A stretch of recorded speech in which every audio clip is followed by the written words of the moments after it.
دین کے پیغام کو آگے شیئر کرنا صدقہ جاریہ ہے۔ شیئر کیجئے، دین کے پیغام کو پھیلانے میں ہماری مدد کیجئے۔ جزاکم اللہ خیرا۔ السلام علیکم ورحمۃ اللہ وبرکاتہ۔ آج ایک مسئلے کی تحقیق کر رہے تھے۔ پچھلے دنوں میں کہیں سفر پہ جانا ہوا تو وہاں ایک معاملہ پیش آیا جس کی وجہ سے اس مسئلے کی تحقیق میں لگ گیا۔ میرے ذہن میں یہ بات آ رہی تھی کہ شراب جو ہے یہ کتنی ناپاک ہے۔ یہ تو ہم سنتے رہتے ہیں کہ شراب حرام ہے، قرآن پاک میں بھی ہے، اور شراب جو ہے وہ حرام ہے، اور یہ بھی ہمیں پتہ ہے کہ شراب ناپاک ہے، پلیت ہے۔ اب یہ ہے کتنی پلیت، کیا ہے، کون سی یعنی نجاست میں آتی ہے؟ یعنی جس طرح پیشاب ناپاک ہے، پاخانہ ناپاک ہے، یا اس طرح کی چیزیں کیا اتنی ناپاک ہے؟ میں مختلف آج ویب سائٹ دیکھ رہا تھا، جو دینی ویب سائٹ ہیں جن پہ مختلف فتاوی جات پوچھے جاتے ہیں، تو ان کو میں دیکھ رہا تھا جہاں انہوں نے یعنی نجاستوں کا ذکر کیا ہے۔ مثلا حرام جانوروں میں سور نجس العین ہے، یعنی کل ناپاک ہے، نجس العین، شدید نجس ہے، اس کی چربی، اس کا خون۔ اور اسی طرح انہوں نے جہاں ذکر کیا ہے کہ پاخانہ یہ نجس العین ہے، پیشاب نجس العین ہے، اسی طرح کتا وغیرہ، وہیں انہوں نے آگے چل کے ذکر کیا ہے کہ شراب بھی نجس العین ہے۔ شراب نجس العین اور نجاست غلیظہ ہے، یعنی بعض لوگوں نے تو اسے نجس العین بھی لکھا اور ساتھ میں نجاست غلیظہ بھی ہے۔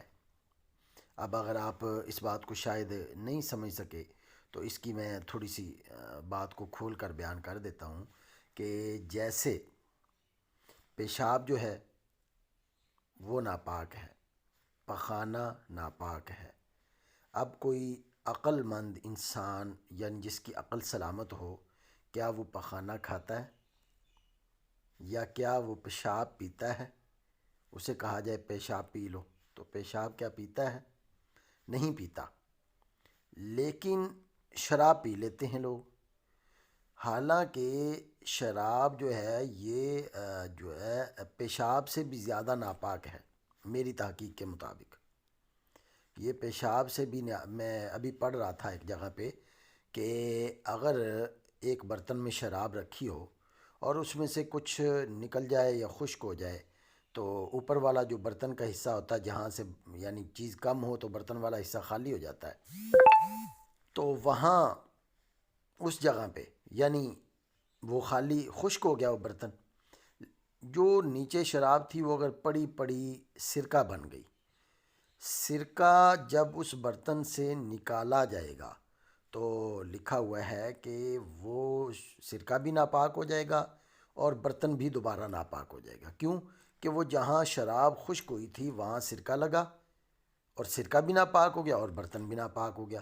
اب آپ اندازہ کریں، جہاں شراب خشک ہو چکی تھی وہاں سرکہ لگے، سرکہ بھی ناپاک، برتن بھی ناپاک، اور جس منہ میں معاذ اللہ یہ غلاظت جا رہی ہے وہ منہ کیا پاک ہے؟ جس سینے سے معدے والی نالی سے گزر کر جا رہی ہے وہ نالی، معدہ، یعنی سارے کا سارا وجود ہی ناپاک۔ یہ اتنی۔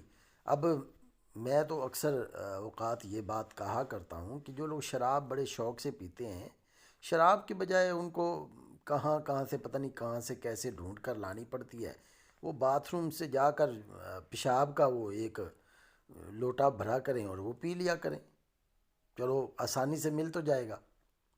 الیاذ باللہ ثم الیاذ باللہ۔ اللہ سبحانہ و تعالی ہم سب کو اس لعنت سے محفوظ رکھے، اور جو بھائی یہ شراب پیتے ہیں ان کو اس بات پر غور کرنا چاہیے کہ یہ کتنی ناپاک ہے، اور پھر اس کی جو الیاذ باللہ ثم الیاذ باللہ جو اس کی نحوست ہے وہ کتنی زیادہ ہے، شراب کی نحوست، کہ شرابی شخص جو ہے اس کو اللہ کا خوف آنا بند ہو جاتا ہے۔ شرابی شخص جو ہے وہ اس کی عقل محو ہو جاتی ہے، اس کی عقل چلی جاتی ہے۔ اور شرابی شخص جو ہے جب شراب پی لیتا ہے، نشے میں ہوتا ہے، تو بعض مرتبہ تو ایسا بھی ہوا کہ اس کو ماں، بہن اور بیٹی کی تمیز بھی نہیں رہتی۔ اس قدر یہ جو ہے وہ بری چیز ہے۔ یہ میرے خود کا سنا ہوا واقعہ ہے اور حقیقی واقعہ، کہ ایک شخص شرابی، میرا وہ جاننے والا، یعنی دور رہتا ہے کہیں، جاننے والا، اس کے متعلق میں نے خود سنا کہ شراب کے نشے میں تھا۔ اس کی بہن اس کے گھر میں گئی اور اس نے بہن کو چومنا چاٹنا شروع کر دیا۔ شراب کے نشے میں تھا، اس کو معلوم ہی نہیں تھا۔ اس کی بہن نے خود بیان کیا کہ اس نے بھاگ کر وہاں سے اپنی جان بچائی۔ یہ شرابیوں کا حال ہے، اس لیے اللہ سبحانہ و تعالیٰ نے قرآن میں اسے منع فرمایا ہے۔ یہ اتنی حرام چیز ہے، تو خدا را اس سے بچیں۔ جو لوگ شراب پیتے ہیں ان کو اس پہ غور کرنا چاہیے اور اس سے بچنا چاہیے۔ یہ نجاست غلیظہ، یعنی ایسی نجاست ہے، یعنی جس طرح مثلاً پیشاب ہے، پاخانہ ہے، سور کی چربی ہے، سور ہے، اس طرح کے یہ نجاست ہے، اس طرح کی غلیظ نجاست اور جو ہے وہ ناپاک ترین نجاست ہے، تو اس سے بچیں۔ اور یاد رکھیں اس کا سب سے بڑا جو عذاب ہے وہ کیا ہے، کہ شرابی شخص کو مرتے وقت کلمہ نصیب نہیں ہوتا۔ شرابی شخص کو مرتے وقت کلمہ نصیب نہیں ہوتا، اور اکثر شرابیوں کے چہرے جو ہیں وہ سیاہ ہو جاتے ہیں، مرتے وقت ان کے چہرے سیاہ ہو جاتے ہیں۔ اور اس سے بڑا کوئی عذاب ہو سکتا ہے کہ مرتے وقت کلمہ نصیب نہ ہو اور بندہ کفر پر مر جائے اور چہرہ سیاہ ہو جائے؟ اس سے بڑا کیا عذاب؟ پھر آگے جو آخرت میں عذاب ہے وہ تو اللہ کی پناہ، اللہ ہم سب کو عذاب سے محفوظ رکھے۔ تو میرے بھائیوں، بچیں اس سے، اس کے پینے سے، اس کے بلکہ شراب کے لیے تو یہ ہے کہ اس کا لانے والا، پینے والا، پلانے والا، اس کو بیچنے والا، خریدنے والا، سب کے سب ایک کیٹیگری میں آتے ہیں، سب کے سب۔ یعنی یہ دیکھیں، یہ آپ سکرین پہ دیکھ رہے ہوں گے، شراب اور دوسری نشہ لانے والی چیزیں جیسے سپرٹ، افیم وغیرہ نجاست غلیظہ ہیں۔ اب آپ دیکھ رہے ہیں نجاست غلیظہ ہے، نیچے آپ دیکھیں سانپ کا پیخانہ، پیشاب اور اس جنگلی سانپ مینڈک کا گوشت جن میں بہتا خون ہوتا ہے، چاہے ذبح کیے گئے ہوں، اور ان کی کھال چاہے پکا لی گئی ہو، یہ بھی نجاست غلیظہ ہے۔ یعنی جس طرح سانپ، پخانہ، پیشاب نجاست غلیظہ، اسی طرح انہوں نے اوپر شراب اور افیم، سپرٹ وغیرہ ان کو نجاست غلیظہ لکھا ہے۔ چھپکلی، اب آپ دیکھیں چھپکلی یا گرکٹ کا خون نجاست غلیظہ ہے۔ اب چھپکلی کا خون کوئی پینا پسند کرتا ہے؟ شراب جو لوگ پی رہے ہیں وہ کیا یہ چیزیں، اب آگے آپ دیکھیں لکھا ہوا ہے، اگر نماز پڑھی اور نماز پڑھی اور جیب وغیرہ میں شیشی ہے جس میں پیشاب، خون، شراب ہے تو نماز نہیں ہوگی۔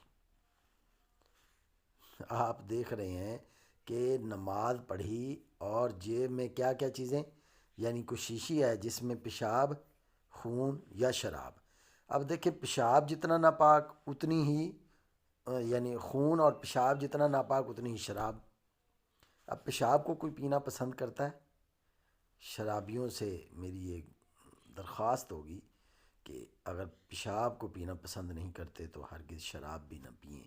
اللہ تعالی ہم سب کو محفوظ فرمائے، اور اللہ تعالی ایسے اعمال سے ہمیں ہدایت عطا فرمائے۔ اللہ سبحانہ و تعالی ہمیں ایسی بری حرکات سے بچائے اور ہمیں سچا پکا مسلمان بنائے۔ سبحانک اللہم و بحمدک، اشہد ان لا الہ الا انت، استغفرک و اتوب الیک۔